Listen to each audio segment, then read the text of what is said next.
Bukan masalah lagi jika lelaki tua itu mati dan rukonya kosong. Disinilah, jika aku membuka sebuah salon, pasti akan sukses besar.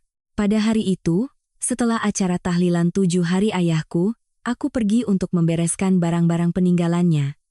Di dalam ruko ayah, ibu mertua dan ipar perempuanku sedang membuka sampahnya sambil tertawa. Suamiku yang duduk di atas meja kasir sambil menyilangkan kaki, mengembuskan asap rokok dan ikut menimpali. Ayah mertua pasti senang di surga. Aku merasakan seluruh darah di tubuhku menjadi dingin seperti es dan tertawa getir.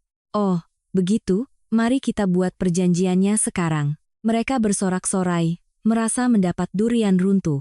Tanpa mereka sadari, pintu neraka mana yang sedang mereka buka. Sebelum cerita dimulai, mohon dukungannya dengan menekan tombol suka dan berlangganan. Aku akan mendoakan, semoga hari ini penuh dengan keberuntungan dan kebahagiaan. Cerita hari ini dimulai. Keesokan paginya setelah acara tahlilan ayahku selesai. Aku berdiri di depan ruko ayahku dengan tangan dimasukkan ke dalam saku mantel hitam. Di atas papan nama, tulisan lama yang telah ayah pasang selama lebih dari 30 tahun masih tergantung di sana. Jelas-jelas kemarin aku sendiri yang mengunci pintu, tetapi pintu besinya sudah setengah terbuka. Dari dalam terdengar suara tawa yang tidak asing. Aku menghentikan langkah dan menahan napas. Aduh, toh orang tua itu sudah mati dan rukonya kosong melompong. Di lokasi emas ini, kalau putri kita, Rini, membuka salon, pasti akan meraup banyak uang. Itu adalah suara ibu mertuaku, Mulyati. Disusul oleh tawa melengking dari adik iparku, Rini. Benar Bu, tempat ini strategis sekali. Tepat di depan ada stasiun kereta. Ramai sekali orang lalu lalang, kalau aku harus menyewa tempat seperti ini dengan uang sendiri, aku bisa jadi bangkrut. Ini benar-benar rezeki nomplok. Aduh, ini semua berkah karena kita punya menantu yang baik. Hahaha, benar, kan? Kakak juga bilang begitu kemarin. Katanya, setelah sekian lama menderita, sekarang saatnya menikmati hasil dari keluarga istri. Aku mengintip ke dalam melalui celah pintu. Suamiku, Banyu, sedang duduk di atas meja kasir ayahku sambil mengayun-ayunkan kakinya. Tepat di tempat ayahku biasa duduk seumur hidupnya. Ayah mertua juga pasti tersenyum bahagia di surga sana. Tentu saja beliau harus senang, menantu dan keluarga kesayangannya akan menggunakan rukonya secara gratis. Banyu berkata sambil tersenyum licik dengan sebatang rokok di mulutnya. Mulyati bertepuk tangan, menyetujuinya. Tentu saja, kalau sudah mati, ya sudah. Apa mau membawa uang ke akhirat? Semua itu ditinggalkan agar yang masih hidup bisa makan dan hidup enak. Aku mengeratkan genggaman pada gagang pintu besi. Ujung jariku terasa dingin seperti es. Air mata Banyu yang berlinang di depan foto almarhum ayahku terlintas di benakku. Wajah yang sama, yang bersimpuh sambil memanggil ayah-ayah, kini sedang mengembuskan asap rokok di dalam sana. Aku mendorong pintu besi hingga terbuka dengan suara berderit. Ketiga orang itu serentak menoleh ke arahku. Mulyati mendekat dengan senyum canggung. Oh, Citra, sudah datang, kami hanya. Rukonya kosong, jadi kami datang untuk melihat-lihat, takut berjamur. Iya, Kak, jangan kaget. Kami harus memeriksa kondisi lantainya. Apakah sudah lapuk atau belum? Baru bisa bicara, kan? Kata Rini dengan dagu terangkat dan tangan terlipat di dada. Aku perlahan membuka kancing mantelku. Jantungku berdebar kencang, tetapi tak ada satupun otot di wajahku yang bergerak. Banyu turun dari meja kasir sambil melirikku dengan waspada. Sayang, Citra, jangan salah paham. Ibu khawatir kalau ruko ayah mertua dibiarkan kosong akan jadi sarang hantu, makanya kami datang untuk melihat. Khawatir soal apa? Suaraku terdengar serak dan pelan. Mulyati dengan cepat memegang lenganku dan bersikap ramah. Begini, sayang. Tempat semahal ini kalau dibiarkan kosong, berapa banyak uang yang terbuang sia-sia? Kebetulan Rini sedang bingung mencari tempat untuk membuka salon. Bukankah saling membantu dalam keluarga itu namanya berbakti? Lalu, aduh, jadi maksudku, janganlah bicara soal uang jaminan atau sewa bulanan yang memberatkan. Anggap saja ini untuk keluarga, jadi gratis saja, ya kan? Rini menyikut pinggang Mulyati dan memotong pembicaraannya. Aduh, Ibu, bicaranya kampungan sekali. Kak, kami tidak akan menempatinya secara gratis. Kami juga punya hati nurani. Nanti kalau salonnya sukses dan menghasilkan uang, kami akan mencicil, entah itu 100.000 atau 200.000 rupiah. Jadi, jangan terlalu kecewa, ya. Aku menatap wajah ketiga orang itu satu persatu. Baru 10 hari sejak ayahku meninggal. Aku bahkan belum sanggup membuka lemari pakaiannya. Sandal ayahku masih tergeletak di depan pintu. Ya, silakan. Mendengar jawabanku, ketiga orang itu membelalakan mata. Aku menarik sudut bibirku ke atas. Otot-otot wajahku terasa kaku, tetapi aku memaksakan diri untuk tersenyum. Mari kita buat surat perjanjiannya sekarang juga. Apa yang ibu katakan tidak ada salahnya. Sayang sekali kalau tempat strategis ini dibiarkan kosong. Astaga, menantuku akhirnya dewasa juga. Tentu saja, menantu yang baik dan peduli pada keluarga mertua adalah yang terbaik. Benar, kan, Banyu? Mulyati menepuk punggungku sambil tertawa lebar. Rini sudah mengeluarkan ponselnya dan mengirim pesan ke seseorang. Banyu mendekat dan merangkul bahuku. Tentu saja, istriku memang dari keluarga terpelajar. Citra, kalau kamu bersikap lapang dada seperti ini, keluarga kita akan semakin erat kan? Aku menepis tangan Banyu dengan lembut. Dalam perjalanan pulang di kereta, aku menyandarkan dahi ke jendela dan memejamkan mata. Suara roda kereta yang bergesekan dengan rel terdengar seperti detak jantungku. Musim semi 5 tahun lalu perlahan muncul di benakku. Saat itu, aku bekerja paruh waktu di sebuah kafe di depan kampus. Suatu malam, hujan turun deras sekali. Setelah selesai bekerja, aku baru sadar tidak membawa payung. Saat aku sedang kebingungan di bawah emperan toko, Banyu datang dan menawarkan untuk berbagi payung. Dia adalah pelanggan setia yang setiap hari hanya memesan segelas americano dan duduk membaca buku selama 2 jam. Katanya Anda sedang mempersiapkan ujian negara, ya? Apa tidak punya uang untuk membeli payung sampai harus belajar setiap hari seperti itu?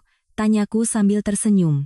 Banyu menggaruk kepalanya. Haha, tadi pagi saya tidak melihat ramalan cuaca, jadi tidak tahu akan hujan. Terima kasih tumpangannya. Hari itu, Banyu mengantarku sampai ke depan rumah dan meninggalkan payungnya. Keesokan harinya, dan hari-hari berikutnya, dia selalu datang ke kafe. Aku mengira senyumnya itu tulus. Saat pertama kali bertemu Banyu, ayahku memegang tanganku dan berkata, Citra, dengarkan baik-baik kata ayah. Kalau melihat orang, tataplah matanya lekat-lekat, tapi tatapan mata orang itu selalu berkelit. Ayah merasa tidak sreg. Aduh, ayah, apaan sih? Jangan menilai orang dari luarnya saja. Dia orang yang sangat rajin, setiap hari belajar di perpustakaan. Ya, kalau putri ayah yang cantik ini sudah sangat menyukainya, ayah juga senang. Tapi jangan pernah lupakan apa yang ayah katakan. Aku melepaskan tangan ayah dan tertawa mengabaikannya. Pada hari pernikahanku, ayah membuat amplop sumbangan terlihat tipis di depan para tamu, tetapi diam-diam memberiku setengah dari uang sewa rumah kami. Aku baru tahu belakangan bahwa uang itu adalah sisa dana pensiun terakhir di rekeningnya. Keluarga mertuaku menganggap rumah itu sebagai hal yang wajar. Pada hari syukuran rumah baru, Mulyati berkeliling ruang tamu dan berkata, Aduh, rumah ini sempit sekali. Coba saja Banyu lulus ujian advokat, pasti sebagai mertua hakim atau jaksa, kami tidak akan diberi rumah sekecil ini. Rini membuka kulkas, mengaduk-aduk isi wadah lauk sambil tertawa. Wah, kakak ipar, lauk-lauk di kulkas ini beli semua. Ya? Waktu dinikahkan tidak diajari masak, ya, boros sekali. Saat itu, Banyu hanya duduk di sofa sambil menonton televisi. Aku yang sedang mengenakan celemek di dapur, memasak sup rumput laut, pura-pura tidak mendengar. Baru hari ini aku sadar bahwa itu semua hanyalah permulaan. Kereta berhenti dengan suara berderit. Aku membuka mata. Wajahku yang terpantul di jendela tampak asing. Air mata tidak mengalir, seolah-olah saluran keluarnya kesedihan di tubuhku tersumbat sepenuhnya. Begitu masuk ke rumah yang kosong, aku langsung meletakkan foto ayah di atas meja di ruang tamu. Ayah dalam foto itu menatapku dengan lembut. Aku berlutut di depan foto itu. Ayah, suaraku serak. Ayah, Hari ini aku tersenyum. Aku tersenyum bodoh sambil bilang akan menyerahkan ruko hasil jerih payah ayah kepada orang-orang jahat itu. Aku bodoh, kan, ayah? Ayah dalam foto itu tidak menjawab. Aku memeluk foto itu dengan kedua tangan. Ayah, maafkan aku. Baru 10 hari sejak ayah meninggal dengan mata yang bahkan tidak bisa terpejam, tapi makhluk-makhluk yang lebih rendah dari binatang itu duduk dengan angkuh di tempat ayah sambil merokok. Mereka duduk di atas meja kasir tempat ayah bekerja seumur hidup sambil tertawa-tawa. Tapi aku bahkan tidak bisa menampar mereka, aku hanya tersenyum. Wajahku terpantul tumpang tindih dengan kaca foto. Ayah, aku tidak akan diam seperti orang bodoh lagi. Aku akan membuat sampah-sampah itu merasakan sampai ke tulang sumsum bahwa putri ayah bukanlah perempuan rendahan yang bisa mereka remehkan. Aku akan menghancurkan mereka semua. Terdengar suara kunci pintu digital dari arah pintu depan. Itu suara Banyu yang masuk. Aku cepat-cepat menyeka air mata dengan punggung tangan dan bangkit berdiri. Citra, di mana kamu? Banyu masuk ke ruang tamu sambil melepas sepatunya sembarangan. Dasi di lehernya sudah setengah terlepas dan wajahnya memerah. Bau alkohol tercium menyengat. Aduh Citra, aku baru saja minum soju dengan ibu. Rini juga datang dan kami makan daging panggang. Tadi siang, waktu kamu tiba-tiba bilang mau memberikannya, semua orang kaget dan bingung. Oh, ya? Tapi, Citra, setelah minum sedikit dan kupikir-pikir, sepertinya kita tidak perlu repot-repot membuat surat perjanjian. Keluarga yang tidur di bawah satu atap, untuk apa pakai surat-suratan segala? Banyu duduk di sofa dan meraih remote control. Aku pergi ke dapur dan menuangkan segelas air. Ujung jariku sedikit gemetar saat memegang gelas. Tetap saja, surat perjanjian harus dibuat dan ditandatangani dengan jelas. Aku meletakkan gelas air di depan Banyu dan berbicara dengan lembut. Sayang, nanti kalau ada masalah dengan pajak dari pemerintah, bisa jadi rumit. Bagaimana kalau nanti ibu kita dipanggil ke kantor polisi dan mendapat masalah? Hah? Oh benarkah? Pajak? Iya. Jadi secara hukum, semua formalitas harus dilengkapi dengan baik. Tanda tangan di atas materai, nama ibu juga harus jelas tercantum sebagai pemilik, jadi tidak akan ada yang bisa mengganggu dan tidak akan ada masalah. Banyu tersenyum lebar dan menepuk pipiku. Wah, istriku sekarang benar-benar sudah menjadi bagian dari keluargaku. Kenapa selama ini kamu begitu kaku dan tidak fleksibel? Baiklah, akhir pekan ini kita panggil ibu dan kita semua berkumpul di ruko kosong itu untuk menandatanganinya. Ya, lakukan saja seperti yang kamu bilang. Banyu menaikkan volume televisi dan berbaring di sofa. Aku kembali menatap foto ayah. Mataku bertemu dengan mata ayah di dalam foto. Dengan suara yang sangat pelan, agar Banyu tidak mendengar, aku berbisik, Ayah, aku akan mulai mencekik mereka sekarang. Detak jam di ruang tamu terdengar sangat keras. Aku mengangkat gelas air dan perlahan membasahi tenggorokanku. Saat air dingin itu mengalir turun, rasanya kelembutan terakhir di dalam diriku ikut terhanyut bersamanya. Ponselku mulai berdering sejak pukul 6 pagi. Aku yang masih meringkuk di bawah selimut, memeriksa nama yang tertera di layar dan perlahan bangkit. 3 huruf ibu mertua bergetar bersamaan dengan dering telepon. Aku berdeham, dan menekan tombol jawab. Ibu, ada apa jam segini? Citra, kamu masih tidur? Bagaimana bisa kamu tidur di saat seperti ini? Suara Mulyati menusuk telingaku. Berapa nomor sandi rukonya? Rini mau memanggil tukang interior hari ini. Waktu adalah uang, waktu adalah uang. Ibu, kita kan belum menandatangani surat perjanjian. Surat perjanjian, surat perjanjian. Anak ini benar-benar tidak mengerti. Apa pentingnya selembar kertas? Toh kita semua satu keluarga yang akan memakainya. Aku meletakkan tangan di atas mulut. Urat-urat di punggung tanganku menonjol, tetapi suaraku tetap berusaha selembut mungkin. Ibu, nanti kalau ada pemeriksaan dari kantor pajak bisa gawat. Ruko atas nama ayah, tiba-tiba ada orang lain yang buka usaha di sana, nanti kena denda pajak yang besar. Aku khawatir sama ibu. Kita tanda tangan resmi akhir pekan ini, baru mulai. Sabar sebentar lagi ya, Bu. Baiklah, baiklah. Menantuku memang pintar. Coba berikan teleponnya pada Banyu. Aku mengguncang tubuh Banyu yang sedang mendengkur di sebelahku. Banyu mengerutkan kening dan menerima telepon tanpa membuka mata. Ibu, ya, aku mengerti, Citra yang akan mengurusnya. Banyu langsung kembali masuk ke dalam selimut begitu selesai menelepon. Aku berjalan ke dapur dengan piyama. Berdiri di depan wastafel, aku menyalakan keran dan diam untuk beberapa saat. Suara air yang mengalir dari keran menelan suara napasku. Aku membuka ponsel lagi. Aku membuka aplikasi perekam suara dan memastikan file rekaman telepon tadi tersimpan dengan baik. Di bawah nama ibu mertua, tanggal dan waktu hari ini tercetak jelas. Aku mengganti nama file dan mengunggahnya ke cloud. 3 panggilan dari kemarin, 2 dari kemarin lusa. Aku mengumpulkan semua file itu dalam satu folder dan menguncinya. Baru sekitar pukul 12 siang, Banyu keluar ke ruang tamu. Aku sudah membentangkan satu kotak barang peninggalan ayah di tengah ruang tamu dan sedang melipat pakaian-pakaiannya. Kardigan abu-abu yang selalu ayah kenakan masih beraroma seperti ayah. Aku membenamkan wajahku di lengan kardigan itu sejenak, lalu melipatnya kembali dengan hati-hati. Sedang apa kamu? Pagi-pagi begini.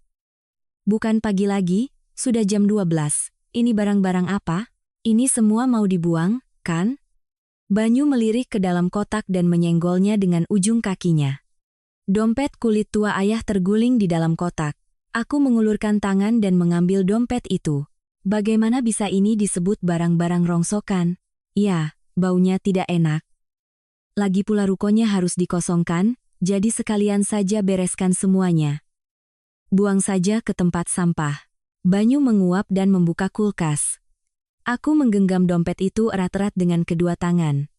Di dalamnya ada selembar foto lama ayah bersamaku. Foto yang diambil di depan gerbang sekolah pada hari pertama aku masuk SD. Banyu, ya, ini semua barang-barang ayah. Makanya aku bilang, barang orang yang sudah meninggal kalau disimpan lama-lama tidak baik untuk rumah. Kata ibu begitu. Cepat bakar atau buang saja.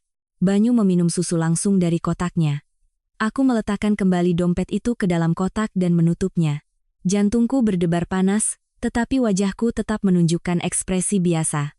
Baiklah, aku akan membereskannya pelan-pelan. Pelan-pelan bagaimana? Akhir pekan ini ibu datang, semua harus sudah bersih. Bereskan hari ini juga. Banyu meletakkan kotak susu di atas meja makan dan pergi ke sofa ruang tamu. Begitu televisi dinyalakan, suara tawa dari acara komedi yang riuh memenuhi rumah. Aku diam-diam memindahkan kotak barang peninggalan itu ke kamar tidur dan menutup pintu. Duduk di tepi tempat tidur, aku membuka kembali tutup kotak itu. Buku harian tua ayah tersangkut di ujung jariku. Sebuah buku catatan hitam dengan sampul yang sudah usang. Selama 30 tahun, setiap hari ayah mencatat barang yang terjual dan omzet hari itu di buku harian ini. Kadang-kadang, beliau juga menulis tentangku.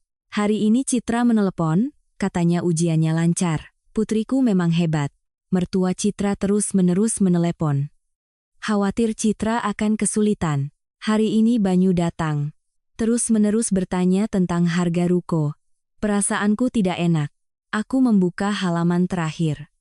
3 hari sebelum beliau meninggal, tulisan tangan ayah yang gemetar tertulis di sana. Rini datang. Dia minta rukonya diserahkan.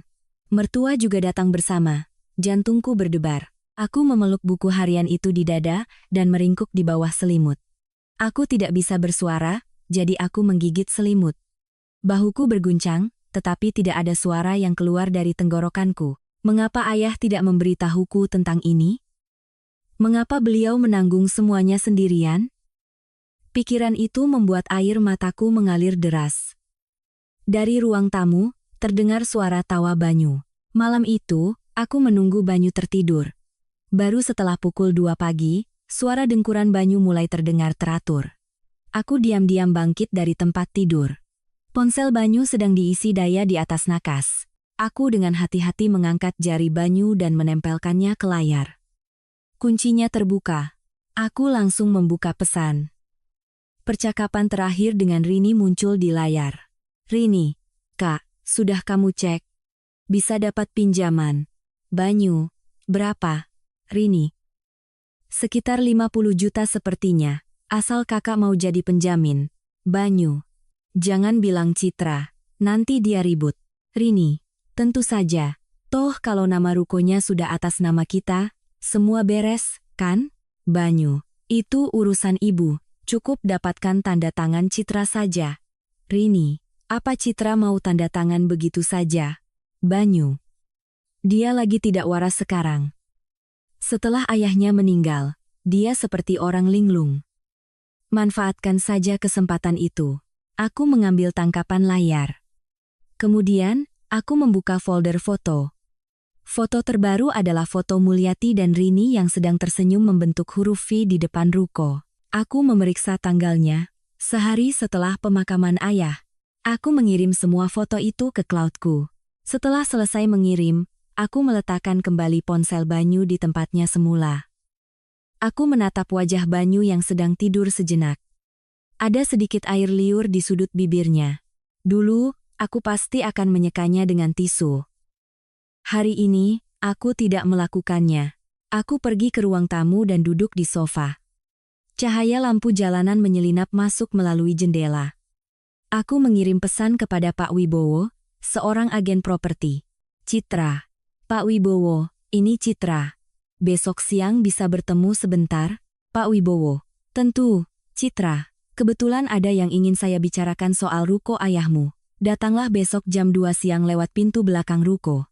Aku meletakkan ponsel dan memeluk lutut. Teringat unggahan Rini di akun media sosialnya tadi malam. Segera buka di lokasi emas Jakarta. Diskon besar untuk teman-teman. Papan nama ruko ayah terlihat samar-samar di latar belakang. Di kolom komentar, ada lebih dari 200 ucapan selamat. Aku tertawa tanpa suara. Bahuku sedikit berguncang. Aku sendiri tidak tahu apakah itu tawa atau sesuatu yang lain. Akhir pekan sudah di depan mata. Aku menatap foto ayah di atas nakas. Ayah dalam foto itu tersenyum ramah seperti biasa. Aku menyentuh kelopak setangkai bunga krisan yang kuletakkan di depan foto. Satu kelopak jatuh tak berdaya. Aku meletakkan kelopak itu di telapak tanganku dan menatapnya lama. Keesokan harinya, pukul 2 siang, aku berdiri di depan pintu belakang ruko ayah. Aku mengetuk pintu besi itu, dan terdengar langkah kaki dari dalam. Pintu terbuka, dan Pak Wibowo muncul. Beliau adalah orang yang telah mengelola gedung ini bersama ayah selama lebih dari 30 tahun. Rambutnya yang sudah setengah memutih, matanya langsung memerah begitu melihatku. Citra, betapa beratnya cobaanmu. Masuklah. Pak Wibowo membawaku ke sebuah kantor kecil di dalam gudang. Di atas meja tua, tergeletak sebuah amplop surat. Pak Wibowo menutup pintu dan menyalakan teko listrik. Pak, saya datang untuk menanyakan ini. Beberapa hari yang lalu, Bapak mengirim pesan. Katanya ada yang ingin dibicarakan. Ya, duduklah. Pak Wibowo mendorong amplop itu ke arahku. Aku dengan hati-hati membukanya. Di dalamnya ada setumpuk foto. Foto-foto hitam putih hasil tangkapan layar CCTV. Ini apa, Pak?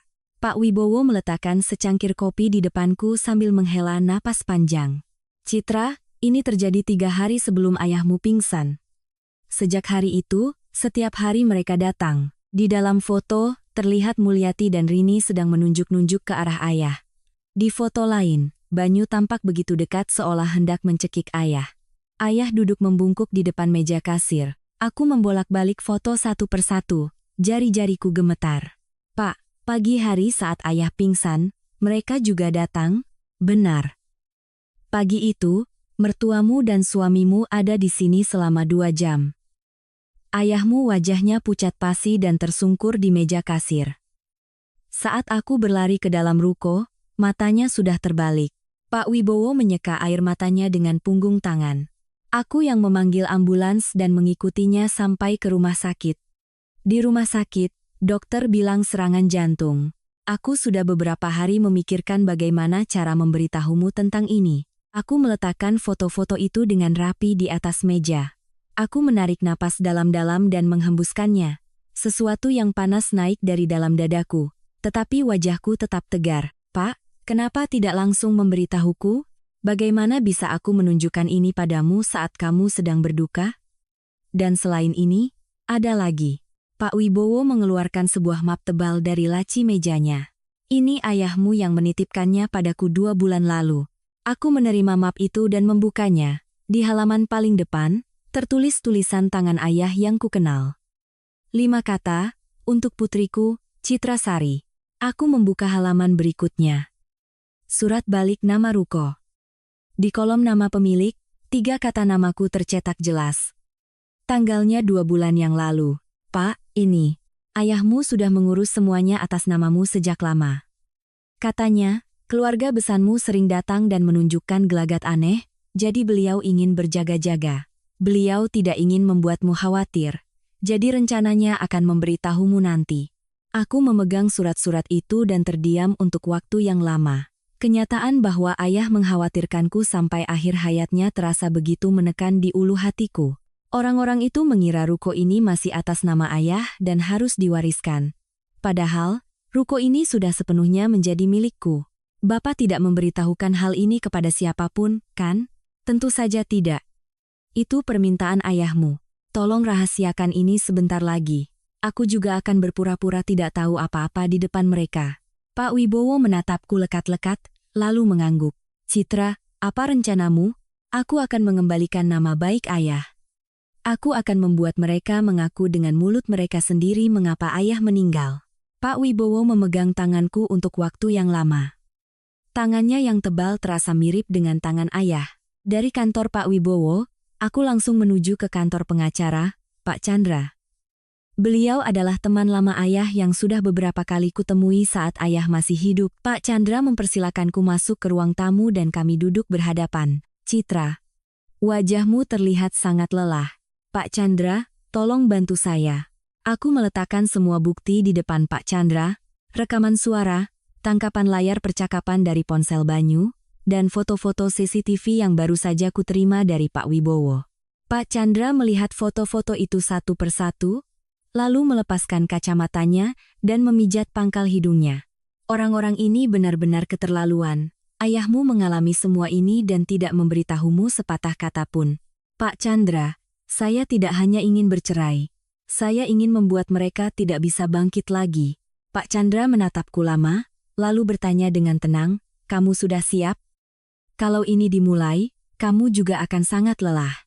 Saat ini adalah saat yang paling melelahkan bagi saya. Sekalipun lebih lelah dari ini. Seberapa lelah lagi? Baiklah, kalau begitu kita harus menyusun rencana besar. Pak Chandra membuka buku catatannya dan mengambil pulpen. Pertama, akhir pekan ini kamu bilang mereka akan dipanggil ke ruko. Di sana, mereka akan meminta untuk menandatangani surat perjanjian sewa tanpa biaya. Jika kamu dipaksa menandatangani surat itu dalam keadaan mereka tidak tahu bahwa kamu adalah pemilik ruko, maka mereka telah mencoba untuk mengalihkan properti orang lain seolah-olah milik mereka. Ini bukan masalah sepele. Harus direkam juga? Tentu saja. Kamu harus merekam semua yang mereka katakan sebelum kamu menandatangani. Dan hari itu, kamu bisa saja dalam bahaya. Aku akan menyewa orang. Pengawal?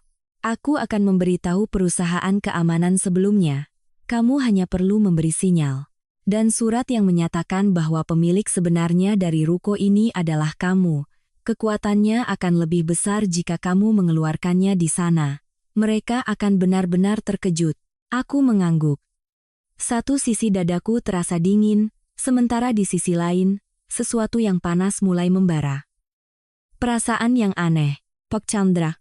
Iya, tolong siapkan juga surat gugatan cerai dan surat perintah penahanan untuk mereka. Hari itu, aku akan melemparkannya ke wajah suamiku. Pak Chandra tersenyum tipis. Kamu memang putri ayahmu. Ayahmu waktu muda juga punya sifat seperti itu. Untuk pertama kalinya, aku tersenyum di depan Pak Chandra. Senyumku terasa canggung dan sudut bibirku kaku. Setibanya di rumah, aku menyiapkan makan malam seolah tidak terjadi apa-apa. Banyu sedang berbaring di sofa sambil bermain ponsel. Makan. Iya. Banyu berjalan gontai ke meja makan. Aku menyajikan nasi penuh di mangkuk Banyu. Banyu menyendok sup dan melirikku. Citra, kamu akhir-akhir ini aneh. Tanganku yang memegang sumpit sejenak berhenti. Apanya yang aneh? Ya, kamu tidak marah. Awalnya kupikir kamu akan menentang, tapi ibu juga sedikit kaget. Apa yang perlu dikagetkan? Apa yang ibu katakan benar, kan? Daripada rukonya kosong, lebih baik dipakai oleh keluarga. Oh, iya. Tapi tetap saja aneh. Banyu mengaduk-aduk lauk, lalu mulai makan dengan ekspresi lega. Oh ya, ibu bilang, saat menandatangani nanti, sekalian saja balik nama rukonya jadi nama bersama dengan ibu. Katanya, karena Rini juga ikut, lebih mudah kalau atas namanya. Aku meletakkan sumpit dan menatap Banyu. Aku bisa merasakan wajahku tanpa ekspresi. Banyu, ya, kalau memang itu keinginan ibu, ya harus kita lakukan. Mata Banyu berbinar. Benarkah? Wah, citraku, begini baru namanya suami istri. Banyu bangkit dari kursinya dan datang ke sampingku, lalu merangkul bahuku. Maafkan aku, Citra. Selama ini aku terlalu membela ibu. Mulai sekarang, aku akan bersikap baik padamu. Aku meletakkan tanganku di lengan Banyu. Aku tersenyum hangat. Iya, aku juga akan melupakan semua kesulitan selama ini. Besok lusa, aku akan bawa stempelnya. Tentu saja. Banyu mencium pipiku dan kembali ke sofa. Aku pura-pura membereskan meja makan dan pergi ke dapur, berdiri di depan wastafel. Aku menyalakan keran dan mencuci tangan. Air hangat mengalir di punggung tanganku. Aku menggosok keras bagian pipi yang baru saja dicium Banyu. Aku menggosoknya sampai kulitku memerah. Setelah selesai mencuci piring, aku masuk ke kamar tidur dan duduk di depan meja rias. Wanita di cermin menatapku. Ada lingkaran hitam tipis di bawah matanya dan bibirnya pucat, tetapi sorot matanya berbeda dari kemarin. Bukan lagi mata seorang menantu yang ketakutan. Aku mengambil stempel terakhir yang digunakan ayah dari laci. Stempel kayu dengan sedikit sisa tinta merah. Aku meletakkannya di telapak tangan dan menggenggamnya erat. Berat stempel itu terasa mantap di tanganku. Ponselku berdering. Pesan dari Rini. Rini, kakak ipar, desain papan namanya sudah jadi. Bagaimana? Cantik, kan? Sebuah foto dengan latar belakang merah muda cerah dan tulisan norak, Hair by Rini terlampir. Aku menatap layar sejenak, lalu aku membalas. Citra. Cantik, sampai jumpa besok lusa, Dik. Aku menekan tombol kirim dan meletakkan ponsel menghadap ke bawah di atas meja rias. Wanita di cermin tersenyum sangat tipis. Aku mengulurkan tangan dan memasukkan kembali stempel itu ke dalam laci. Suara laci yang tertutup terdengar pelan di dalam kamar. Malam sebelum hari Minggu tiba, aku mengeluarkan kotak yang kusimpan di bagian dalam lemari. Kotak berisi barang-barang kesayangan ayah. Saat aku merogoh hingga ke dasar kotak, secarik kertas tersangkut di ujung jariku. Sepucuk surat berwarna kekuningan terlipat dua. Aku membuka surat itu dengan hati-hati. Tulisan tangan ayah yang khas berbaris rapi di atas kertas. Untuk putriku yang cantik, Citra, ayah merasa tubuh ini semakin berat akhir-akhir ini, jadi ayah menulis surat ini terlebih dahulu. Ayah tidak tahu kapan akan memberikannya padamu, tetapi jika suatu hari ayah tiada, bacalah ini. Citra, sejak hari kamu lahir hingga sekarang, tidak pernah sehari pun ayah tidak mencintaimu. Jika dalam hidupmu datang kesulitan, jangan bersedih karena ayah tidak ada. Ayah sudah menyiapkan semuanya. Sekalipun ada orang yang mencoba menggoyahkanmu, ingatlah bahwa kamu adalah tuan atas hidupmu sendiri. Hiduplah dengan bangga. Ayah akan selalu ada di sisimu. Aku memeluk surat itu dengan kedua tangan. Bahuku terkulai dan tubuhku condong ke depan. Air mata menetes di atas surat. Agar tulisan ayah tidak luntur, aku cepat-cepat menjauhkan surat itu dari wajahku. Aku memeluknya di dada dan berlutut. Ayah, aku tidak takut. Ayah bilang sudah menyiapkan semuanya, kan? Aku tidak akan goyah lagi. Meskipun aku sendirian di dalam kamar, rasanya seperti ayah ada di sampingku. Rasanya seperti tangan besar ayah sedang menepuk-nepuk punggungku. Aku melipat surat itu dengan rapi dan menyimpannya di bagian dalam dompet. Besok, aku akan membawa surat ini bersamaku. Dari ruang tamu terdengar suara Banyu memanggilku. Citra, sedang apa? Aku lapar. Aku cepat-cepat menyeka air mata dengan punggung tangan. Aku berdiri sejenak di depan cermin dan merapikan wajah. Aku menarik napas dalam-dalam dan menghembuskannya sekali. Saat aku membuka pintu kamar tidur dan keluar, senyum lembut sudah terpasang di wajahku. Sebentar lagi siap. Mau makan apa? Bagaimana kalau semur iga? Masakanmu lebih enak daripada masakan ibu. Baiklah, ayo kita buat. Aku mengenakan celemek dan masuk ke dapur. Aroma semur iga menyebar ke seluruh rumah. Aku menyajikan lauk pauk kesukaan Banyu satu persatu di atas meja. Bihun goreng, telur dadar, tumis lobak, dan tahu gimbal yang biasa Banyu makan sebagai teman minum. Aku juga mengeluarkan 3 botol bir baru dan meletakkannya di meja. Banyu mendekati meja makan dengan mata berbinar. Wah, apa ini? Kenapa ada pesta besar? Besok pagi sepertinya akan sibuk, jadi makan malamnya yang kenyang. Kenapa aku tidak tahu kalau istriku sepintar ini? Banyu hendak menuangkan bir ke gelasku juga. Aku cepat-cepat menutupi gelasku dengan tangan. Aku besok harus menyetir, harus membawa stempel ke ruko. Ah, benar juga.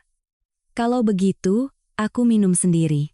Banyu menenggak gelas pertamanya dalam sekali teguk. Ia menggigit sepotong besar iga dan memasukkannya ke mulut dengan ekspresi puas.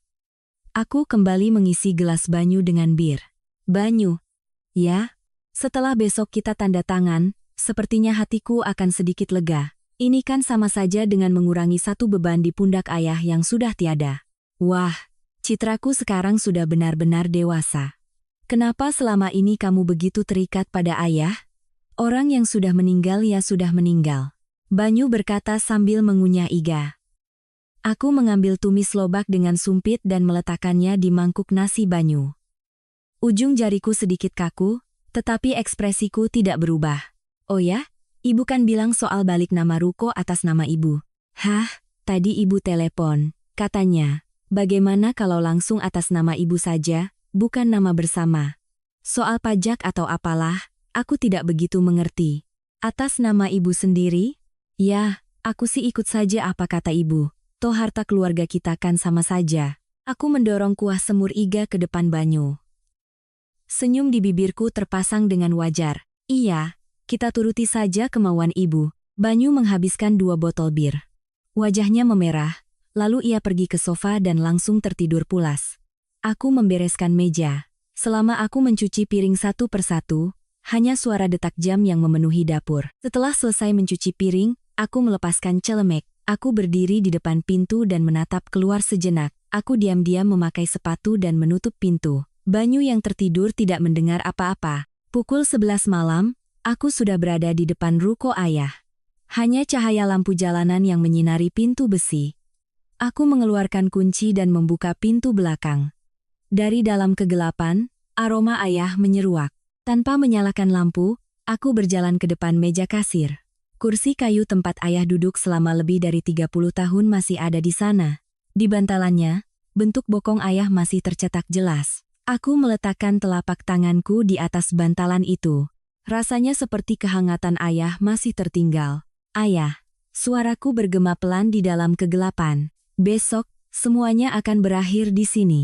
Orang-orang yang mencoba merebut tempat ayah, akan aku hancurkan di depan ayah. Ayah, tolong saksikan.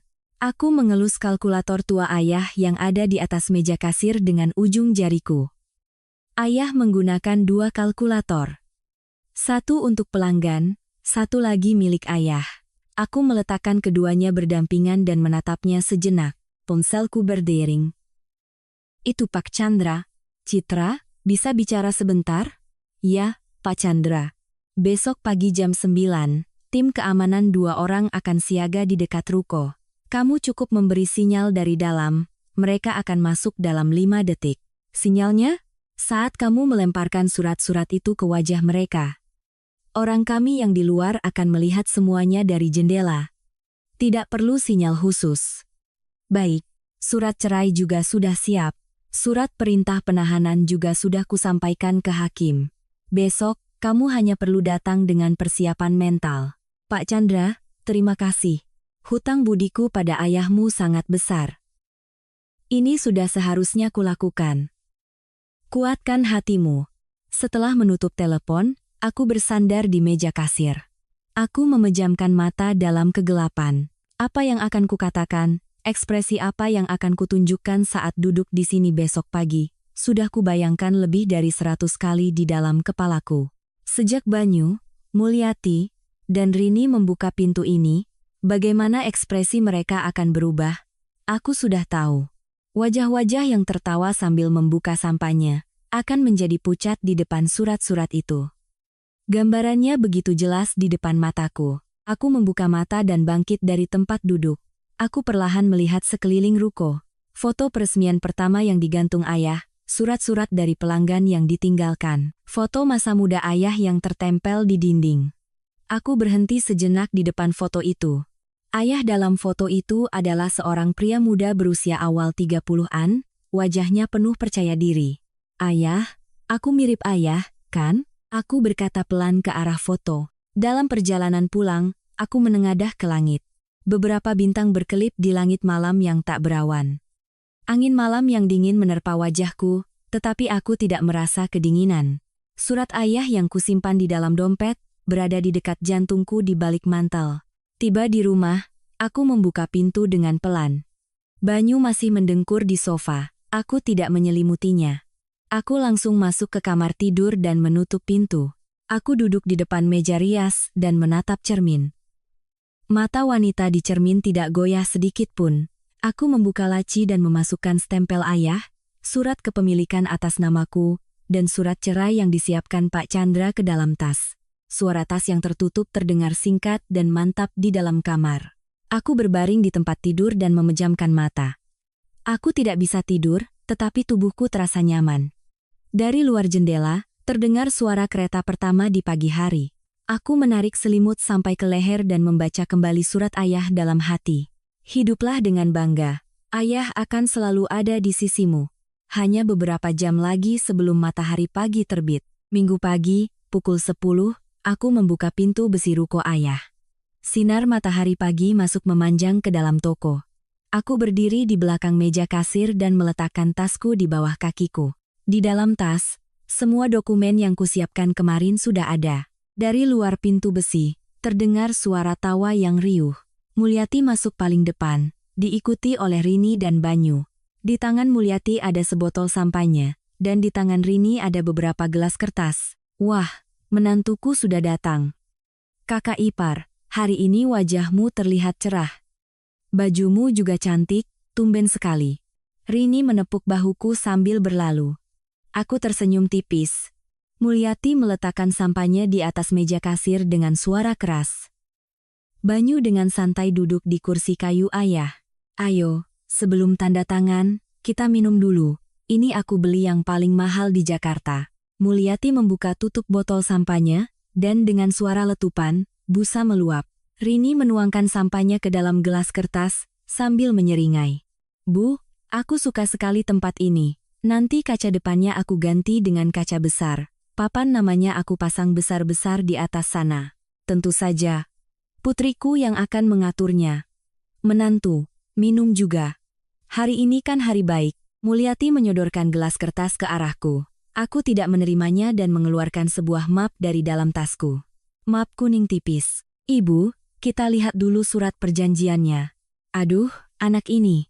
Masih saja bicara soal surat perjanjian. Baiklah. Tanda tangan dulu, baru kita minum. Mulyati mengeluarkan surat perjanjian dari tasnya. Aku menerima surat itu dan membacanya perlahan. Penyewa.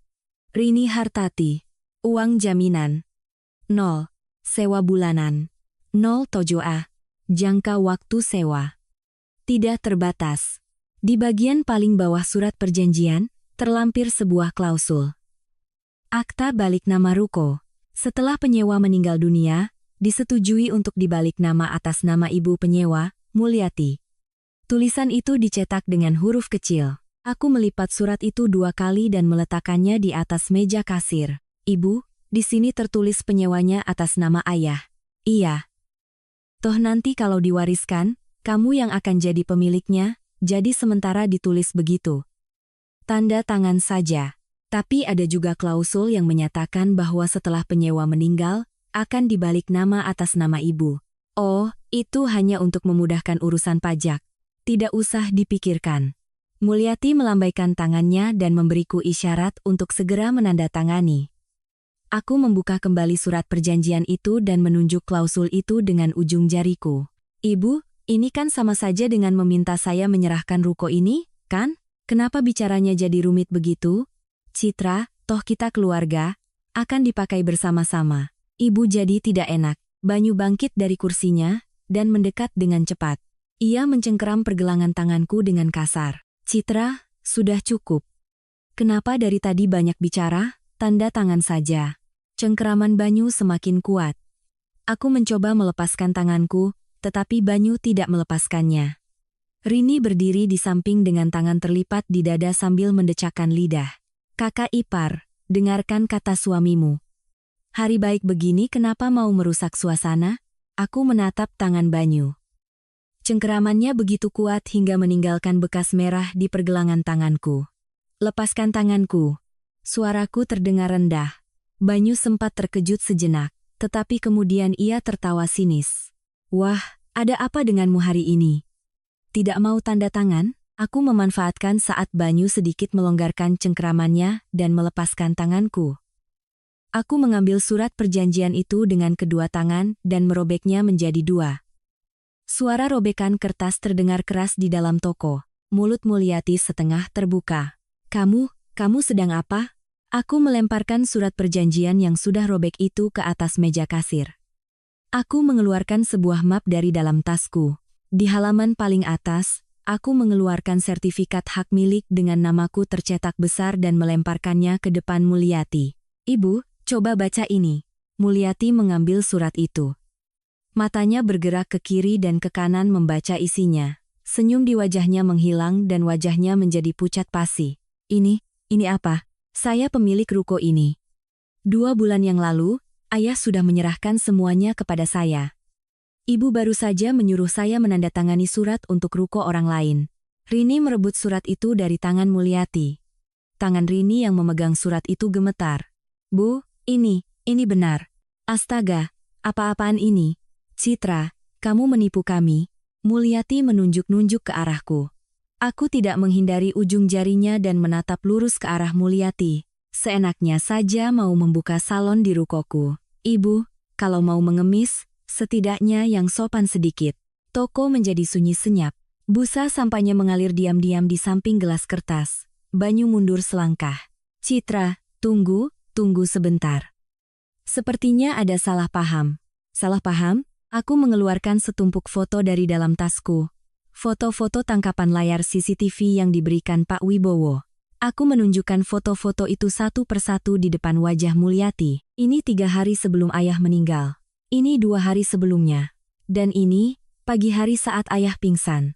Ibu dan suami saya, apa yang kalian lakukan di depan ayah selama 2 jam? Bibir Mulyati membiru. Tanganku yang memegang foto-foto itu tidak goyah sedikit pun di depan hidung Mulyati. Sekarang saya tahu, kenapa ayah meninggal karena serangan jantung. Ini semua sama saja dengan ibu yang membunuh ayah. Kamu, bicara apa kamu? Kami hanya mengobrol. Mengobrol? Sampai wajah ayah pucat pasi dan tersungkur di meja kasir. Ibu masih mengobrol apa? Rini tiba-tiba terduduk di lantai. Banyu mundur ke arah dinding dan menatapku tajam. Kamu mengancam kami semua, ya? Ini semua rekayasa, kan? Sebagai jawaban, aku melirik ke arah pintu belakang toko. Pintu terbuka dan beberapa pria berjas hitam masuk dengan langkah tegap. Di belakang mereka, beberapa pekerja bangunan mengikuti. Orang-orang yang masuk tanpa izin ke tempat usaha orang lain ini, tolong seret mereka keluar sekarang juga. Seorang pengawal memegang lengan Mulyati. Mulyati menjerit melengking. Lepaskan aku, dasar perempuan pencuri. Kamu pikir kamu akan hidup tenang setelah ini? Rini sudah dipegang oleh pekerja bangunan dan diseret ke arah pintu. Sepatu hak tingginya terlepas dan terguling di lantai. Banyu hendak menyerangku, tetapi pengawal lain memelintir tangannya ke belakang. Citra, kamu tidak boleh melakukan ini padaku. Kita sudah menikah 5 tahun. 5 tahun. Menikah? Aku berjalan ke depan Banyu. Aku mengeluarkan sebuah amplop tebal lagi dari dalam tasku. Aku membuka amplop itu dan menebarkan isinya ke wajah Banyu. Surat gugatan cerai dan surat perintah penahanan beterbangan seperti salju di atas kepala Banyu. Kita cerai. Dan jangan pernah muncul di hadapanku lagi. Citra, tunggu sebentar. Tunggu sebentar. Seret dia keluar. Pengawal menyeret Banyu keluar dari toko. Terdengar suara kaki Banyu yang diseret di lantai. Ketiga orang itu terkapar di trotoar di luar toko. Para pejalan kaki berhenti dan berbisik-bisik. Mulyati yang duduk di lantai menunjuk-nunjuk ke arahku. Perempuan jahat ini. Lihat saja nanti. Aku tidak akan diam saja. Aku berdiri di depan pintu toko dan menatap Mulyati. Ibu, semua perkataan yang ibu ucapkan di depan ayah sudah direkam. Sebaiknya ibu menghilang dengan tenang. Wajah Mulyati mengernyit. Rini memegang lengan Mulyati dan membantunya berdiri. Ketiga orang itu saling berpegangan dan berjalan terhuyung-huyung ke dalam gang. Aku menutup pintu toko, bersandar di pintu, aku memejamkan mata sejenak. Dadaku terasa sesak, tetapi anehnya napasku terasa lega. Seorang pengawal mendekat, membungkuk hormat, dan keluar. Di dalam toko yang sepi, aku berjalan ke kursi kayu ayah. Aku meletakkan tanganku dengan lembut di atas kursi itu. Bekas dudukan ayah di bantalan hari ini terasa lebih jelas. Ayah lihat, kan? Tenggorokanku tercekat dan aku sulit berbicara. Aku sudah menjaga tempat ayah. Aku juga akan menjaga nama baik ayah. Sampahnya yang meluap di atas meja kasir masih berkilauan di samping gelas kertas. Aku mengambil lap dan perlahan membersihkan meja kasir. Noda sampahnya terhapus dan meja kasir kayu kembali ke warna aslinya. Sinar matahari sore menyelinap masuk ke dalam toko dari balik pintu besi. Aku duduk di kursi ayah, dan menatap sinar matahari itu untuk waktu yang lama. Surat ayah di dalam dompet terasa berdetak pelan di dekat jantungku. Hari keempat setelah kejadian hari Minggu itu. Pagi-pagi sekali, saat aku baru saja memasuki lobi kantor, langkahku terhenti. Di depan meja resepsionis, Mulyati sedang menunjuk-nunjuk ke arahku. Rambutnya acak-acakan dan suaranya terdengar hingga ke lantai 3. Perempuan bernama Citra Sari di perusahaan ini telah menggelapkan semua uang ayah mertuanya. Menantu kami itu penipu. Para karyawan yang melintas di lobi melirikku. Resepsionis perempuan itu menatapku dengan wajah canggung. Aku menarik napas dalam-dalam sekali dan mendekati Mulyati. Ibu, jangan membuat keributan di sini. Ibu, siapa yang kamu panggil ibu? Perempuan sepertimu sudah kami coret dari keluarga kami. Mulyati mendekatkan wajahnya seolah hendak meludahiku. Tak lama kemudian, 2 orang satpam perusahaan datang. Nyonya, mohon jangan membuat keributan di sini. Silakan keluar. Kenapa aku harus keluar? Menantu ini telah membunuh orang. Para satpam memegang lengan Mulyati dan membawanya keluar. Mulyati terus berteriak ke arahku sambil meronta-ronta. Baru setelah Mulyati menghilang di balik pintu putar, aku terduduk di sofa lobi. Kepala personalia memanggilku ke ruang rapat. Pria berjas abu-abu itu duduk berhadapan denganku dan menyodorkan selembar kertas. Citra, ini laporan anonim yang masuk pagi ini. Di atas kertas itu, tertulis tuduhan bahwa aku telah merampas warisan ayah mertuaku dan mengusir keluarga mertuaku ke jalanan. Aku memegang kertas itu dengan kedua tangan dan menatap kepala personalia. Bapak, ini tidak benar. Kami tahu. Tapi kalau hal seperti ini sampai ke perusahaan, kami juga jadi repot.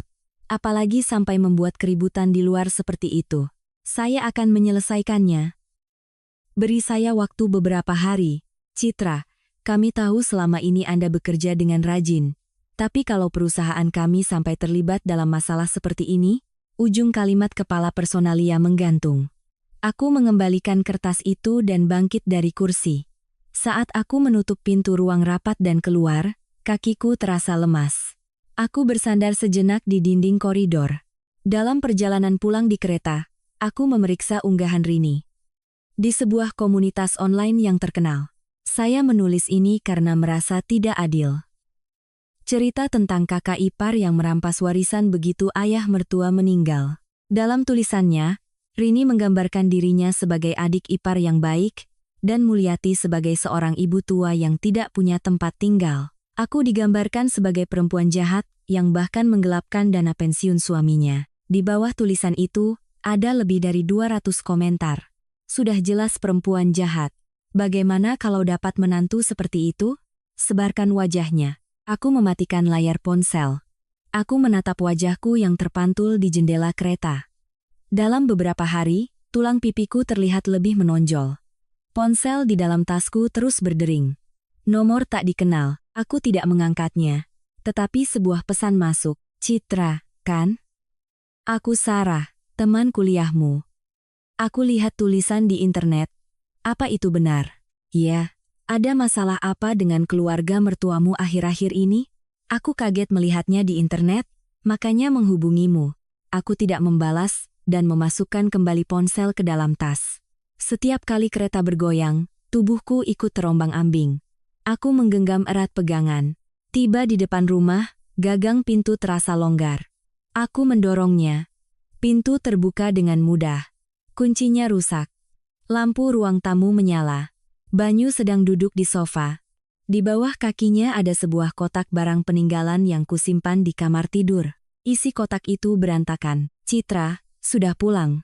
Banyu menatapku dengan mata sayu. Bau alkohol menyengat di seluruh rumah. Perintah penahanan sudah keluar, tetapi Banyu tampak tidak peduli. Kamu tidak boleh datang ke sini. Ini rumahku. Kenapa aku tidak boleh datang ke rumahku sendiri? Kita sedang dalam proses cerai. Banyu mengambil dompet tua ayah dari dalam kotak dan mengayun-ayunkannya. Ini dompet ayah mertua, kan? Ada fotonya di dalam. Foto masa kecilmu. Letakkan. Begini saja, Citra. Setengah bagian ruko, dan kita cerai tanpa tunjangan. Kalau begitu, dompet ini akan kukembalikan, dan aku akan pergi dengan tenang. Banyu tertawa kecil sambil mengayun-ayunkan dompet. Dari dalam dompet, selembar foto lama ayah dan aku setengah keluar dan berkibar-kibar. Aku meletakkan tasku dengan pelan di samping sofa. Kamu sekarang sudah melanggar perintah penahanan. Aku akan panggil polisi. Panggil saja. Aku sudah tidak punya apa-apa lagi. Dipecat dari kantor, ibu setiap hari memakiku.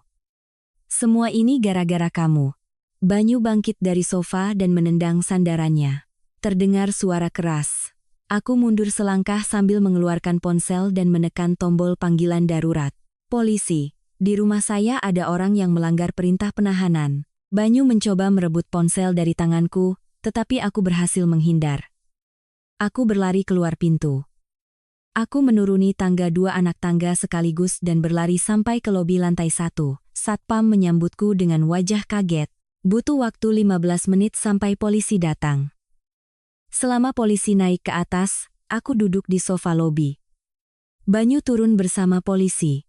Saat melewatiku, Banyu tertawa pelan. Citra, sekalipun kamu meronta-ronta, ruko itu pada akhirnya akan dibagi 2. Pernikahan 5 tahun sudah masuk dalam pembagian harta gonogini. Coba tanyakan pada pengacaramu. Mata Banyu berkilat seperti ular. Aku tidak menjawab apa-apa. Setelah melihat Banyu dibawa masuk ke mobil polisi, aku kembali naik ke atas. Aku berhenti sejenak di depan pintu. Pintu terbuka dan ruang tamu terlihat jelas. Malam itu, aku tidak bisa tidur. Aku duduk di tempat tidur sambil memegang dompet ayah. Banyu telah melemparkan dompet itu ke atas sofa sebelum polisi datang. Untungnya, foto di dalamnya masih utuh. Aku membuka ponsel. Ada lebih dari 20 pesan masuk. Dari rekan kerja, teman kuliah, dan kerabat yang sudah bertahun-tahun tidak menghubungiku. Sebagian besar menanyakan kebenarannya. Beberapa di antaranya sudah menunjukkan nada tidak percaya padaku. Aku bersandar di tempat tidur. Aku menatap langit-langit. Sesuatu yang panas naik dari dalam dadaku. Air mata mengalir dari sudut mataku dan membasahi pelipis. Ayah, suaraku serak. Ayah, aku sekarang sedikit takut. Kenapa orang-orang itu tidak mati saja? Kenapa mereka terus bertingkah seolah-olah masih hidup? Aku membenamkan wajah di bantal dan bahuku berguncang. Aku menangis seperti itu untuk waktu yang lama. Setelah tangisku reda, aku bangkit dari tempat tidur. Aku mengeluarkan surat ayah dari dalam dompet. Sekalipun ada orang yang mencoba menggoyahkanmu, ingatlah bahwa kamu adalah tuan atas hidupmu sendiri. Aku memegang surat itu dengan kedua tangan dan bersandar di dinding. Aku memegang surat itu dengan hati-hati agar tulisan ayah tidak luntur oleh air mata. Aku menarik napas dalam-dalam dan menghembuskannya. Sekali, 2 kali, 3 kali. Rasa panas di dadaku perlahan mendingin. Aku mengambil ponsel lagi. Aku mencari alamat email tim audit perusahaan Banyu. Dan aku mulai merapikan data-data yang selama beberapa tahun terakhir secara diam-diam kuambil dari ponsel Banyu. Pesan teks Banyu dengan penanggung jawab perusahaan mitra, tangkapan layar mutasi rekening Bank Banyu, dokumen terkait rekening sekuritas yang dibuka atas namaku tanpa sepengetahuanku. Lewat pukul 3 pagi, aku menelepon Pak Chandra. Dering telepon berbunyi 2 kali dan Pak Chandra menjawab dengan suara serak. "Citra, ada apa jam segini?" "Pak Chandra, saya tidak bisa terus seperti ini." "Seperti apa?" "Orang-orang itu mencoba mencabik-cabik saya, dan saya hanya terus bertahan. Sekarang, saya juga harus mencabik-cabik mereka." Hening sejenak di seberang telepon. Pak Chandra berdeham, lalu berkata dengan suara yang sudah benar-benar terjaga. "Kamu punya bukti, ya?" "Saya punya data penggelapan Banyu. Saya akan menyerahkannya ke tim audit perusahaannya. Tulisan adik ipar di internet juga akan saya laporkan sebagai pencemaran nama baik. Saya akan membalas semua yang telah dilakukan suami saya, tanpa terkecuali.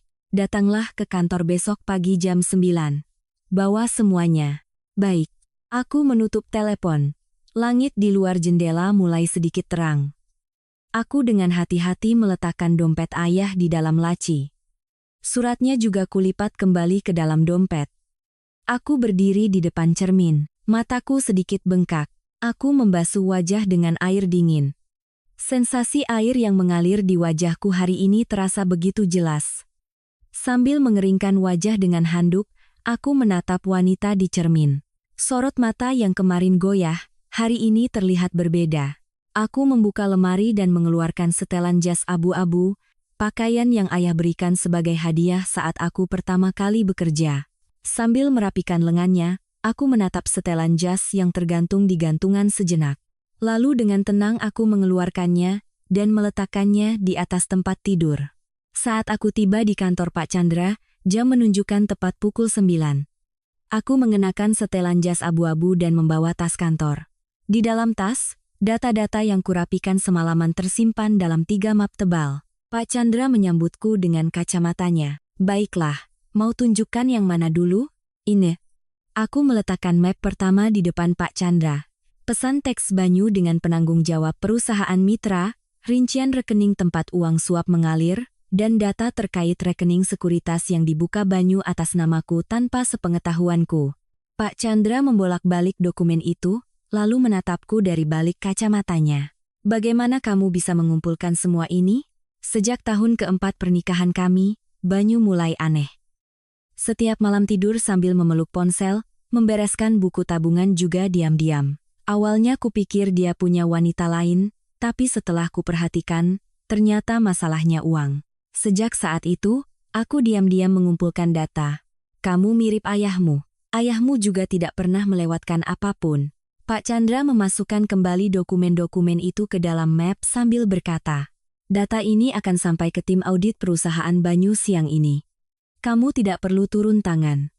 Kantor kami akan menanganinya sebagai laporan anonim.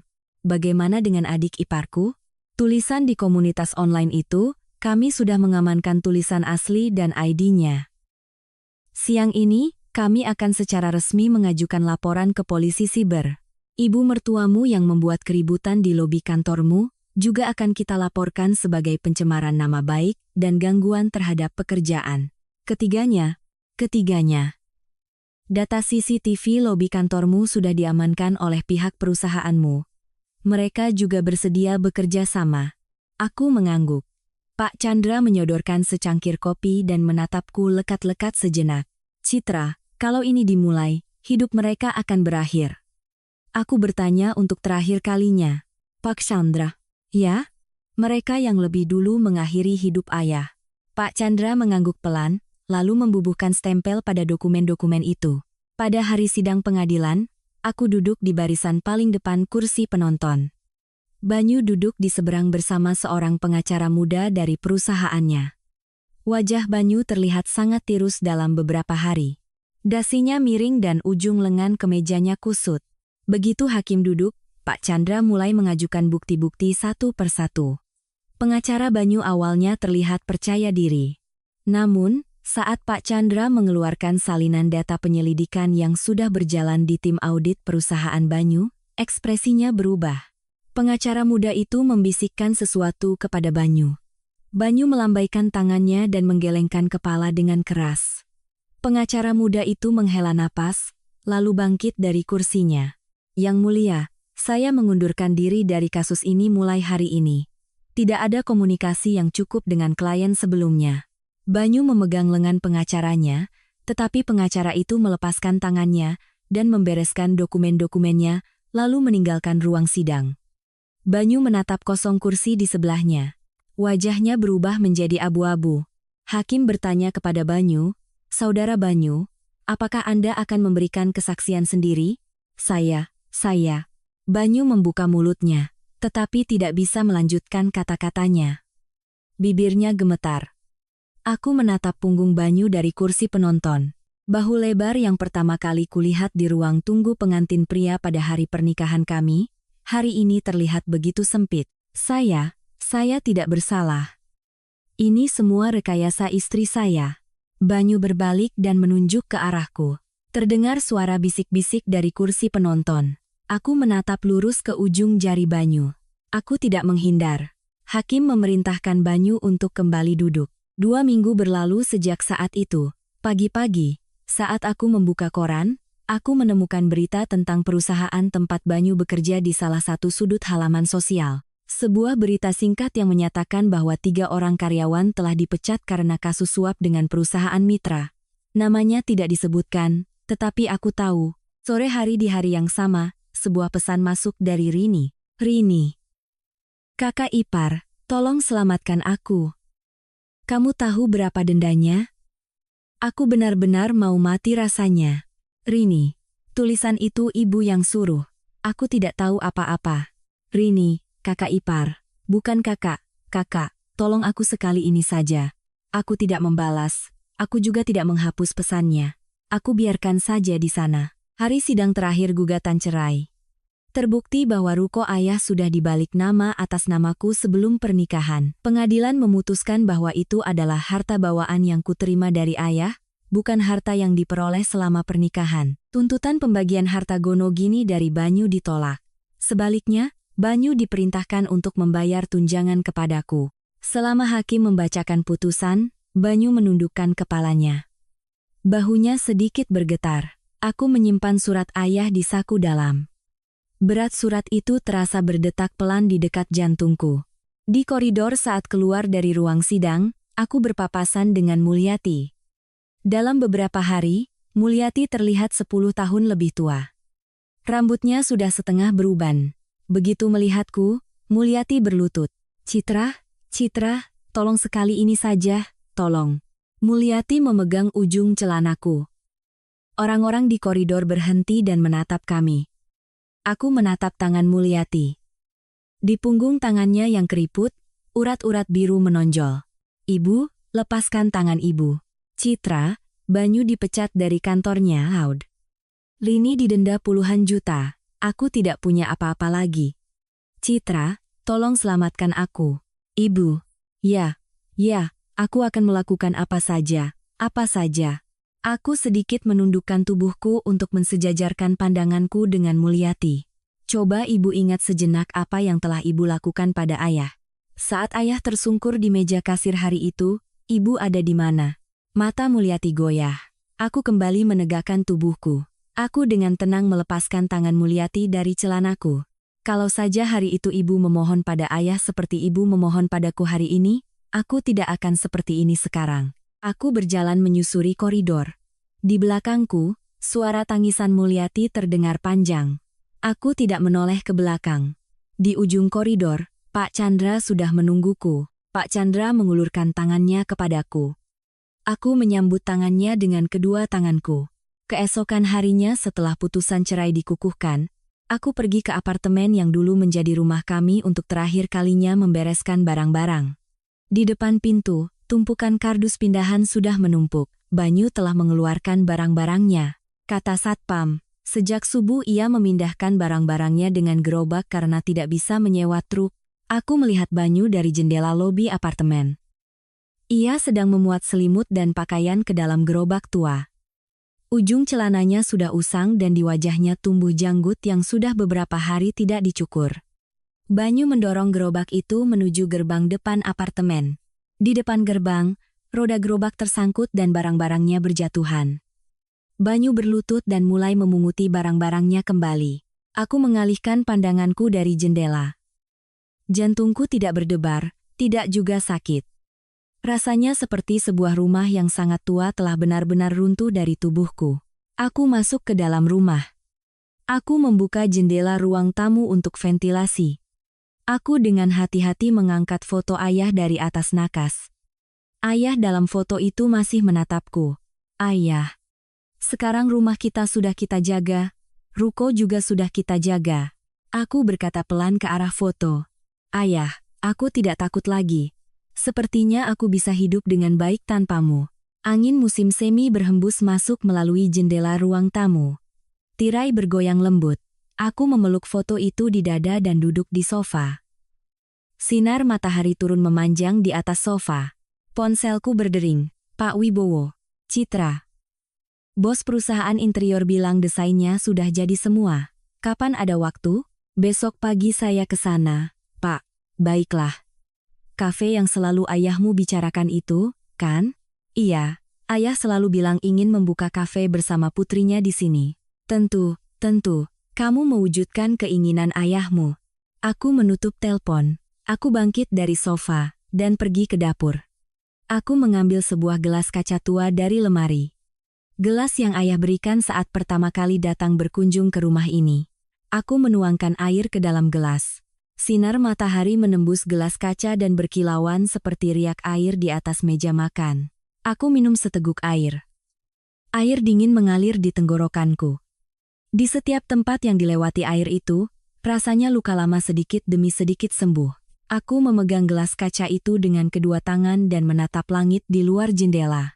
Sepotong awan mengalir dalam bentuk yang disukai ayah. 3 bulan setelah persidangan selesai, di suatu pagi musim semi, aku berdiri di trotoar depan ruko ayah. Pintu besi yang tua telah hilang, dan di tempatnya sekarang ada sebuah jendela kaca besar. Di balik jendela kaca, rak pajangan dari kayu dan beberapa meja kecil tertata rapi. Lampu di papan nama di atas toko belum menyala, tetapi 3 huruf yang diambil dari 1 huruf nama ayah sudah terpasang dengan warna putih. Pak Wibowo datang membawa secangkir kopi kertas. Citra, hari ini hari pembukaan, kan? Iya, Pak. Bapak adalah pelanggan pertama saya. Wah, suatu kehormatan. Seharusnya ayahmu berdiri di sini dan melihat pemandangan ini. Pak Wibowo memerah matanya dan menyeka air mata dengan lengan bajunya. Aku meletakkan tanganku di bahu Pak Wibowo. Ayah ada di sini sekarang, Pak. Tentu saja. Tentu saja beliau ada di sini. Di depan pintu toko, Pak Chandra juga sudah tiba. Ia datang membawa sebuket besar bunga. Citra, selamat. Pak Chandra, ini terlalu besar. Ini bagian ayahmu. Kalau ayahmu masih hidup, ia pasti akan membeli 2 kali lipat lebih besar dari ini. Aku menerima buket bunga itu dan menahan air mata. Jika aku menangis, riasanku akan luntur. Jadi aku cepat-cepat menengadah ke langit. Langit pagi sangat cerah. Biru tanpa awan sedikit pun. Lonceng yang kugantung di atas pintu toko bergoyang lembut. Aku menarik napas dalam-dalam sekali dan menekan sakelar di samping pintu. Lampu putih di papan nama menyala dan 1 huruf nama ayah bersinar terang. Orang-orang yang lewat berhenti dan menatap papan nama. Sekitar 2 jam setelah toko dibuka. Toko penuh dengan pelanggan. Aku mengenakan celemek dan berdiri di depan mesin kopi. Aroma roti yang baru dipanggang menyebar ke seluruh toko. Roti kacang merah dan roti krim kesukaan ayahku panggang sendiri setiap pagi. Di samping jendela dapur, kuletakkan foto ayah, dan pagi ini pun kuletakkan segelas air di depannya. Ayah dalam foto itu adalah foto saat beliau berusia sekitar 40-an, diambil di depan toko. Wajahnya penuh percaya diri. Aku sesekali melirik ke arah foto, sambil membuat kopi. Lonceng di pintu berbunyi. Wajah yang kukenal masuk. Itu Pak Dodi, rekan kerjaku dulu. Citra, saya lihat di internet. Katanya pemilik kafe di sini Citra. Ya, Pak Dodi, lama tidak bertemu. Maaf, Waktu itu di kantor saya tidak berani menyapa. Maafkan saya. Pak Dodi menggaruk kepalanya dengan ekspresi menyesal. Aku menyodorkan secangkir kopi kepadanya. Kopi pertama gratis. Silakan duduk. Benarkah? Benar. Kalau datang lebih awal, saya kasih gratis 2 cangkir. Pak Dodi tertawa dan duduk di kursi dekat jendela. Aku meletakkan cangkir kopi di depan Pak Dodi dan sedikit membungkuk. Suara tawa Pak Dodi terdengar pelan di dalam toko. Sekitar pukul 3 sore, Pak Wibowo datang lagi ke toko. Pak Wibowo duduk di kursi dekat jendela dan memanggilku dengan ekspresi penuh arti. Citra, sebentar. Iya Pak, ada apa? Tadi waktu lewat pasar, aku lihat. Pak Wibowo merendahkan suaranya. Suamimu bekerja serabutan mengangkat barang di pasar tradisional. Di sampingnya, ibu mertuamu mengomel. Suamimu membentak ibunya. Semua orang di pasar melihat. Aku menghentikan tanganku yang sedang membereskan cangkir kopi sejenak. Jantungku tidak berdebar kencang. Aku hanya menarik napas sekali dan menghembuskannya. Pak, berita itu bagi saya seperti angin lalu saja. Baiklah, kalau begitu. Kalau kamu sudah begitu, tidak apa-apa.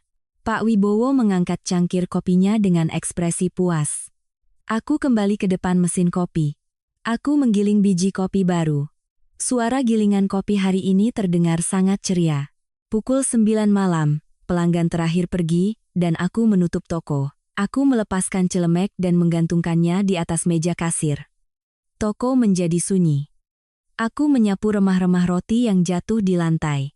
Aku membersihkan setiap meja dengan teliti. Duduk di kursi dekat jendela, aku mengeluarkan buku harian tua ayah dari dalam tasku. Buku catatan hitam tempat ayah mencatat omzet setiap hari selama 30 tahun. Aku membuka halaman baru di buku harian itu. Aku menulis tanggal hari ini. Ayah, hari ini kafe dibuka. Banyak sekali orang yang datang. Roti kacang merah 30 buah, roti krim 25 buah, semuanya habis terjual. Ayah tahu, kan? Aku meletakkan pulpen sejenak. Hujan musim semi mulai turun rintik-rintik di luar jendela. Hujan mengalir diam-diam di kaca jendela. Aku menatap tetesan air itu untuk waktu yang lama. Musik lembut mengalun dari speaker toko. Lagu lama kesukaan ayah. Aku mengambil pulpen lagi. Ayah, hari ini aku tidak menangis seharian. Aku tersenyum tegar agar ayah tidak khawatir. Aku menyapa pelanggan dengan baik dan membuat kopi yang enak. Putri ayah sepertinya sudah benar-benar dewasa. Ujung pulpen berhenti sejenak di atas kertas. Aku menatap keluar jendela lagi.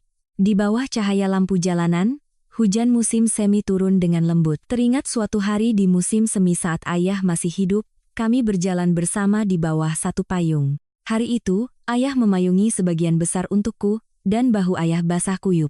Ayah, sekarang aku bisa memakai payung sendiri. Berkat ayah yang sudah lama memayungiku, aku sudah sebesar ini. Aku menutup buku harian itu. Aku memeluknya di dada dengan kedua tangan. Sesuatu yang hangat menyebar pelan di dalam dadaku. Aku berkeliling toko sekali lagi. Beberapa potong roti yang tersisa di atas rak pajangan kayu, sebuah pot bunga kecil di kursi dekat jendela, foto masa muda ayah yang tergantung di dinding. Ayah dalam foto itu hari ini pun tersenyum ke arahku. Aku mendekati foto itu dan menyentuh bingkainya dengan lembut dengan ujung jariku. Ayah, selamat tidur. Aku mematikan lampu toko satu persatu. Lampu papan nama juga kumatikan. Aku mengunci pintu toko dan berbalik menatap papan nama dengan namaku terpasang di sana. Papan nama yang padam itu menatapku dengan tenang di tengah hujan musim semi. Setibanya di rumah, aku membuka jendela lebar-lebar. Suara hujan masuk dengan tenang ke dalam kamar. Aku duduk di depan meja rias dan mengeluarkan surat ayah dari dalam dompet. Surat itu kini sudah lembut karena sering kusentuh. Sekalipun ada orang yang mencoba menggoyahkanmu, ingatlah bahwa kamu adalah tuan atas hidupmu sendiri. Hiduplah dengan bangga. Ayah akan selalu ada di sisimu. Aku melipat kembali surat itu dengan rapi dan memasukkannya ke dalam dompet. Aku menatap wanita di cermin. Dibandingkan musim dingin yang lalu, wajahku sedikit lebih berisi. Lingkaran hitam di bawah mataku juga sudah memudar. Senyum tipis terpasang dengan wajar di bibirku. Aku pergi ke jendela dan menengadah ke langit malam. Beberapa bintang berkelip di antara awan hujan. Aku menatap salah satu bintang yang paling terang untuk waktu yang lama. Ayah. Suaraku bercampur lembut dengan suara hujan di luar jendela. Ayah, aku akan hidup dengan baik. Dengan nama yang ayah berikan, di tempat yang ayah tinggalkan ini, setiap hari aku akan bertemu orang-orang baik, memanggang roti yang enak, dan menulis setiap hari di buku harian ayah. Hujan musim semi di luar jendela semakin reda. Bekas air hujan di bingkai jendela berkilauan di bawah cahaya lampu jalanan. Aku menutup jendela, menyisakan sedikit celah. Sebelum berbaring di tempat tidur, aku menyetel jam weker di atas nakas pada pukul 5 pagi. Besok pagi, aku akan memanggang roti kacang merah kesukaan ayah. Adonannya harus dimulai dari subuh agar roti yang baru dipanggang bisa disajikan saat pelanggan pagi datang. Aku menarik selimut sampai ke leher. Aku memejamkan mata. Kamar terasa sunyi. Suara lonceng yang berbunyi di atas pintu toko seolah terus terdengar di telingaku. Suara ayah bercampur di dalam suara lonceng itu. Bagus, putriku. Satu kata itu meresap hangat ke dalam selimut. Besok pagi saat matahari terbit, aku akan kembali mengenakan celemek dan membuka pintu toko. Aroma roti yang baru dipanggang, dan aroma kopi, akan menyebar lembut di bawah papan nama dengan nama ayah. Dan di sana, aku, sebagai putri ayah, Citra Sari, akan menjalani hari demi hari. Ruko kecil yang telah dijaga ayah seumur hidupnya, kini telah terlahir kembali dengan nama baru di tangan putrinya. Citra, yang selama ini hanya menahan dan menelan segalanya saat hidup sebagai istri dan menantu seseorang, bangkit kembali dengan kedua kakinya sendiri, berpegangan pada selembar surat terakhir dari ayahnya. Karena cinta seorang ayah yang telah berkorban seumur hidup untuk putrinya, lebih besar dan lebih kuat daripada luka yang ditinggalkan oleh orang-orang yang tidak memiliki hubungan darah. Di dunia ini, ada orang-orang yang bersembunyi di balik nama keluarga, dan mengingini milik orang yang berharga. Namun, keserakahan yang paling licik pun pada akhirnya akan runtuh di hadapan tekad seseorang yang ingin melindungi dengan tulus. Semoga cerita Citra bisa menjadi sedikit keberanian bagi siapapun yang hatinya sedang hancur saat ini. Semoga satu kalimat dari ayah, hiduplah dengan bangga sebagai tuan atas hidupmu sendiri, akan tinggal lama di hati para pendengar cerita ini hari ini. Jika ada yang mendengarkan cerita ini sampai akhir, tolong tinggalkan satu komentar. Sudah didengarkan dengan baik. Terima kasih.